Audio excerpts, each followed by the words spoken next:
So much media, so little time. Who keeps track of it all? That would be me. This is Bob Andelman, and this is the Mr. Media Interview, sponsored by 1-800-DialDJs.com and recorded live on blogtalkradio.com from the new media and the short-lived American League Baseball capital of the world, St. Petersburg, Florida. Playing the intern on a Thursday night NBC sitcom is apparently not a bad gig for a young actor. Look at B.J. Novak, the young man who played Ryan on The Office. He was literally unknown when he joined the show and quickly became a strong character on screen and off, writing at least 10 episodes and producing 33. So what can we expect from Aubrey Plaza, who plays April, the intern, on Parks and Recreation? Amy Poehler's character, Leslie Knope, strives to be a positive influence on young April, not quite realizing that April is already smarter and savvier than Leslie may hope to ever be. Here's a clip of the two interacting. Leslie. Hey. Hey.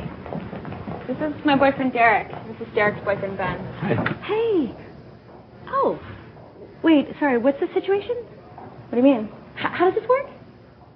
Derek is gay, but he's straight for me, but he's gay for Ben, and Ben's really gay for Derek. And I hate Ben. It's not that complicated. No. Oh, yeah. Sure. The thing about youth culture is I don't understand it. Okay, maybe she's not that smart. So Plaza brings some pretty strong credentials to the role of an intern, including graduating from NYU's Tisch School of the Arts and several years of improv and sketch comedy experience at the Upright Citizens Brigade Theater. She also appeared in the Adam Sandler film Funny People alongside her Parks and Recreation co-star Aziz Ansari. Aubrey, welcome to Mr. Media. Hi. How are you? How are you? Good. So it must feel pretty good to be in that second season, still on Thursday night after a short introduction last spring.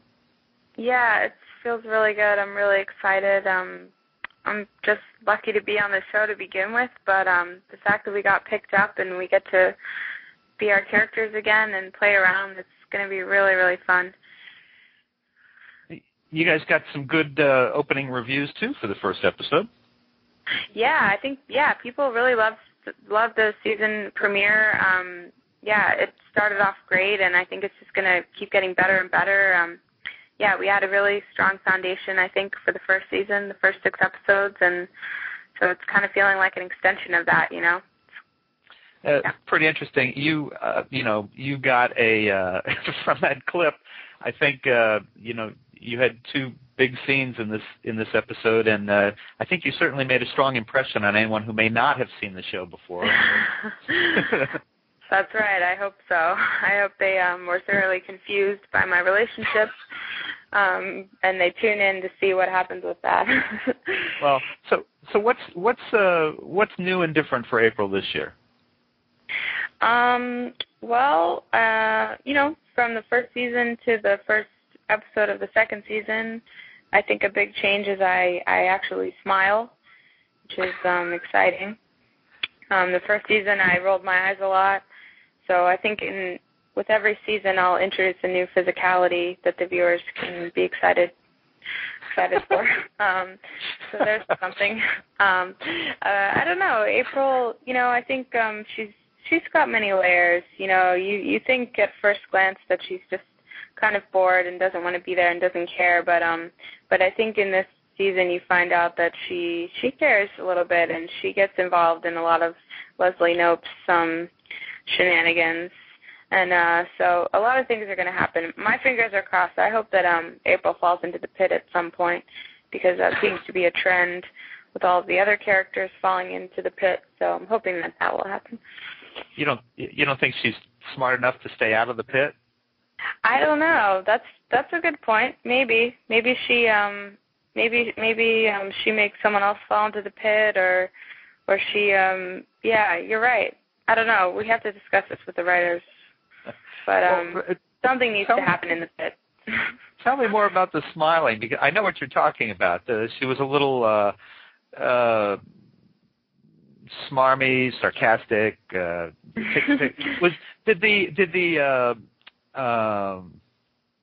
The smiling, I mean, was that something that the writers decided or that you brought up and pointed out? I mean, because, in a short first season, there's a lot that kind of slips by, I suspect.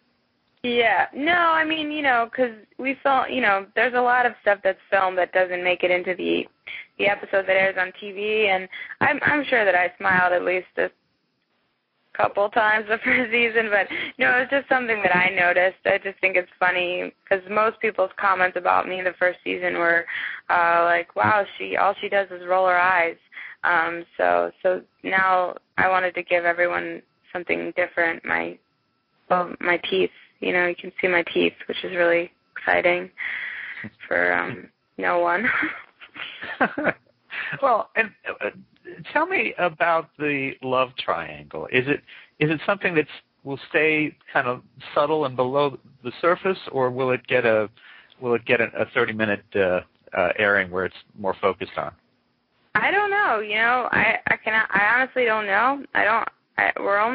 We've only filmed a couple episodes, and the writers are very secretive about what happens with the show. So I'm not sure, but I have a feeling that it's going to be brought up again because I think people liked it, and I think it's kind of an interesting little dynamic there. So I would say that I bet you will see an episode where we really get into it. It certainly is, in an era when we think we've seen it all. It's a very interesting twist. That's right. I don't think network primetime TV we've seen a threesome like this before, so exciting. No, I think we've seen some cheating triangles like this. I'm thinking of Brothers and Sisters, for example. Oh, right, yeah. But where the three people are out front and they're public with and I love the three of you holding hands. It's just such a funny sight. I know. Now, my daughter, who loves the show, wants me to ask you, what is it like working with Amy Poehler? Oh man, it's so much fun. She's really the most fun ever. She was kind of my comedy hero, in high school. She started the Upright Citizens Brigade Theater, which is where I trained with improv comedy. So getting to work with her is kind of amazing. She's so funny. She's so quick and smart, and my feeling is if I can make her laugh, then I'm doing my job. I mean, that's all I want is to make her laugh. And she's got an amazing laugh too. I don't know if you've ever heard her laugh, but she's really the best, and she's really I think one of the most talented female comedians in the world. So working with her is really, really great. Very good. Now, before I let you go, I'm just wondering, can people find you in like Facebook or Twitter? Are you doing any of that kind of stuff? Yeah, I'm on Twitter. My name, weirdly enough, is Evil Hag. If you just type in Evil Hag, that's me. So check it out. Follow me. All right. Follow Evil Hag. All right, folks. You can follow Evil Hag or Aubrey Plaza as April every Thursday night, or on Twitter on NBC on Parks and Recreation at 8:30. Catch up on the episodes you've missed on Hulu, and you can also find her in the DVD for Funny People. And I think you've also got a movie, Scott Pilgrim versus the World, coming out, maybe sometime next year? Yeah, it comes out probably, late spring of next year. I just finished shooting that with Michael Cera. Yeah, that's going to be really, really good. Great. Well, Aubrey, thanks so much for joining us on Mr. Media today, and good luck with that triangle. Thank you. Thanks a lot. All right, take care. Okay, bye. Bye-bye. And folks, for more interviews with your favorite sitcom stars, you can surf over to our main website, www.mrmedia.com. That's where you can listen to my earlier conversation with Aziz Ansari, Parks and Recreation, and many more. And please think about writing an online review of Mr. Media, casting a vote for Mr. Media, or marking Mr. Media as one of your favorites, whether you listen on Blog Talk Radio, TrueSlant, Pointer Online, Digital Journal, Vox, Mediafly, Podfeed.net, Blueberry, Zencast, Zimbio, Current, or Odeo. Subscribe to Mr. Media on iTunes, and you'll never miss a show. Just search Mr. Media Interviews from within iTunes and subscribe for free. Or subscribe to Mr. Media's blog on the Amazon Kindle Reader. You can also listen with a piece of string and a tin can in many locations. If you've got an idea for a guest, email me directly at bob@andelman.com. It's ANDELMAN. You can also follow me on Facebook or on Twitter, www.twitter.com/Andelman. Thanks so much for joining us today. Always appreciate when you share a piece of your day with good old Mr. Media. Thanks for listening. So what can I do for you guys? They just really wanted to meet you because you're kind of like their hero now. Oh, April. Please, it was just penguins. No. I'm a public servant, and I'm not allowed to take a political stand. Oh, but you did, and it was awesome. Yeah, none of the other politicians ever take a stand, and it means a lot to the whole gay community. Oh, it does. And we're going to have this party tomorrow night at the Bulge, and we have something to ask you. We really want you to be the guest of honor. Oh, my. It'd be amazing if you came. Yeah, you have to come. Who made this? We did. We did. We did. How? Photoshop. What? Computers. Oh.